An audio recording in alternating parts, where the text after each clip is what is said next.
Donald Trump Jr. launches his new book, Triggered. One America's Rion sits down with him to discuss why he wrote it and how it's been received so far.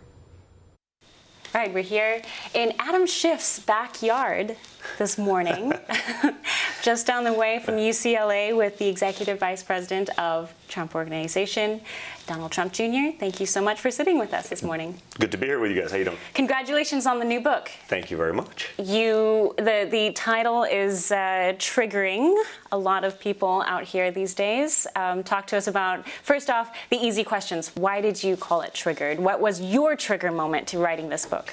Well, I think, my experience over the last 4 years is really the triggering moment, right? I mean, you got to experience, you don't have a front row seat to incredible political history with the campaign, but then watching what happened 17, 19 minutes after, my father took office. That's when the Washington Post wrote their first article, The Case for Impeaching Trump. For me, I was the number 2 target, of the Mueller hoax.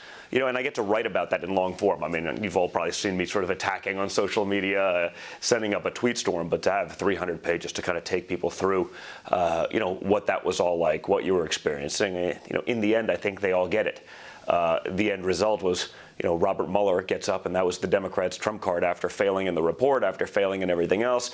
Well, we're going to get him now with this testimony in about 3 minutes. I'm tweeting like, has Robert Mueller actually read the Mueller report? And it was like, well, that seems like it's beyond my purview, guys. It's like, it was pretty rough. I mean, for him not to know what Fusion GPS is after spending $40 million of the American taxpayer dollars in 2.5 years, chasing this, Democratic collusion dream, it's pretty sad.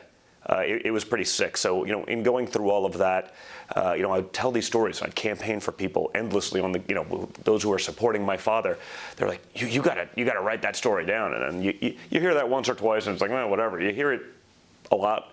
And I was like, okay, let's do this and put it in a cohesive thought. And I think it came out great.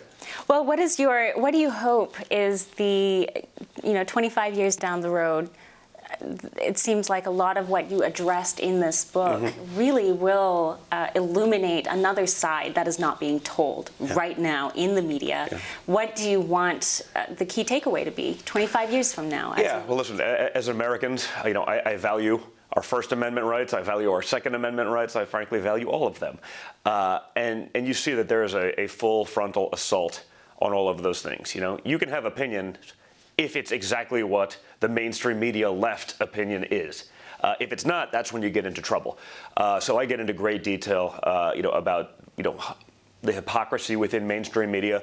I get into great detail. I, probably have a chapter or 2 even on, social media censorship and what they're doing there to really stymie the voice of real Americans who may not have the soapbox that I have or that my father has, and I go through countless examples of things that have been hit with me on that, and that's what it is. I want to make sure that we have our freedoms, not just the freedoms that are acceptable to the left, but that all of us have our freedoms, that we can have that debate, that we can continue to do that, because that's the country I want my kids to grow up in.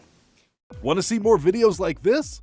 Click on the link below and subscribe to One America News on YouTube, and call your cable provider and kindly demand that One America News is added to your lineup. Call and subscribe today.